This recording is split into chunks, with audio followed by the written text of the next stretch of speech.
తర్వాత empirical data ఆధారంగానే ఈ రిజర్వేషన్లను ఖరారు చేశాము. ఇది పూర్తిగా రాజ్యాంగానికి లోబడి మాత్రమే ఈ సర్వే జరిగింది. సో దాని ప్రకారంగానే ఈ రిజర్వేషన్లు అన్నీ కూడా ఖరారు అయ్యాయని చెప్పారు. సో మరోవైపు గతంలో అంటే ఇక్కడ పిటిషనర్లు హైకోర్టు దృష్టికి ప్రధానంగా ఒక అంశాన్ని తీసుకొచ్చారు. సో గతంలో ఇందిరాసాహని కేసులో 50% మించి ఆ రిజర్వేషన్లు మించకూడదు అని చెప్పేసి సుప్రీంకోర్టు ఒక తీర్పు ఇచ్చింది. ఈ తీర్పును పదే పిటిషనర్లు ప్రస్తావించినటువంటి నేపథ్యంలో సో దీనికి అభిషేక్ సింఘ్వి కూడా ఒక అంశాన్ని స్పష్టం చేశారు.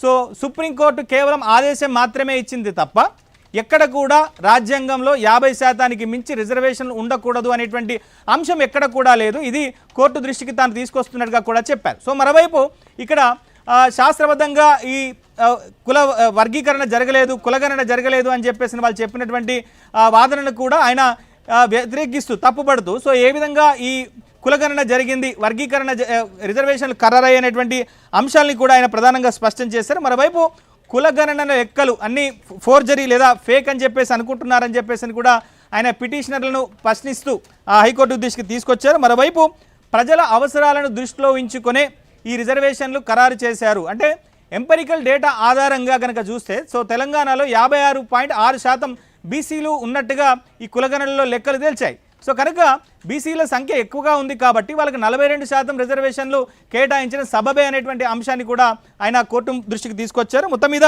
2019లో కూడా ఎకనామికల్ వీకర్ సెక్షన్కి 10% రిజర్వేషన్లు దేశవ్యాప్తంగా అమల్లోకి వచ్చాయి. అంటే 50% ఉన్నటువంటి రిజర్వేషన్లని 2019లో కేంద్ర ప్రభుత్వం మరో 10% పెంచి 60% రిజర్వేషన్లు తీసుకొచ్చింది.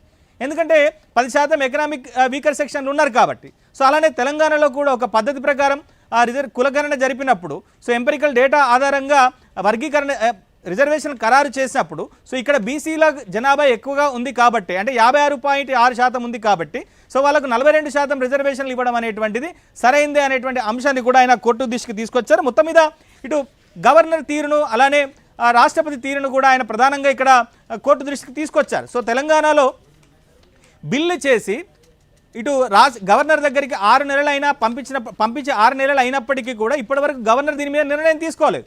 దీన్ని రిజెక్ట్ చేసినా లేదా యాక్సెప్ట్ చేసినా ఏదో ఒక నిర్ణయం తీసుకోవాల్సింది ఇప్పటివరకు తీసుకోకపోవడానికి కూడా ఆయన కోర్టు దృష్టికి తీసుకొచ్చారు. కనుక తెలంగాణ ప్రభుత్వం బీసీ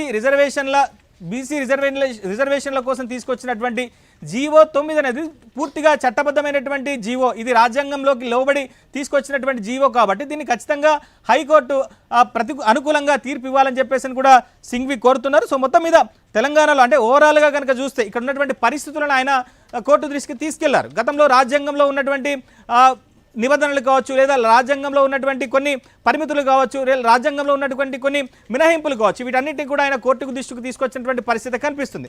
సాయంత్రం ఇంకా 4:30కి కోర్టు సమయం అయితే ముగుస్తుంది. దాదాపుగా ఇప్పుడు 4:12 పూర్తిగా వస్తుంది. ఇంకా మరొక 10 నిమిషాల పాటు ఈ వాదనలు అయితే సింఘ్వి వాదనలు అయితే కొనసాగుతాయి. ఆ తర్వాత కోర్టు జడ్జిమెంట్ ఇచ్చేటువంటి అవకాశాలు అయితే కనిపిస్తాయి. సో దీన్ని మరొక రోజుకు వాయిదా వేయడమో లేదా మరొకసారి దీన్ని విచారణ జరుపుతామనేటువంటి అవకాశాలు అయితే కనిపించేటది. ఎందుకంటే సో తెలంగాణలో ఇప్పటికే ఈ స్థానిక సంస్థల ఎన్నికలకు సంబంధించి ఇప్పటికే షెడ్యూల్ విడుదలైంది. సో రేపటి నుంచి నోటిఫికేషన్ కూడా వస్తున్నటువంటి నేపథ్యంలో ఇక నామినేషన్లన్నీ కూడా రేపటి నుంచి మొదలు కావాల్సింది యాజ్ పర్ షెడ్యూల్ అయితే. సో ఈ నెల 23వ తారీఖు 27వ తారీఖు ఎన్నికలకు కూడా జరగాల్సినటువంటి అవసరం ఉన్నటువంటి నేపథ్యంలో సో కోర్టు ఏదో ఒకటి చెప్పాల్సినటువంటి అవసరం ఉంటుంది. అయితే ఎదర్ ఈ బిల్లుని కోర్టు సమర్థిస్తుందా, గ్రీన్ సిగ్నల్ ఇస్తుందా లేదా రెడ్ సిగ్నల్ ఇస్తుందా అనేటువంటిది కోర్టు ఏదో ఒకటి నిర్ణయం తీసుకోవాల్సినటువంటి అవసరం అయితే ఉంది. మొత్తం మీద తెలంగాణ మొత్తం చాలా ఉత్కంఠగా హైకోర్టు ఇచ్చేటువంటి తీర్పు పట్ల ఎదురు చూస్తుంది.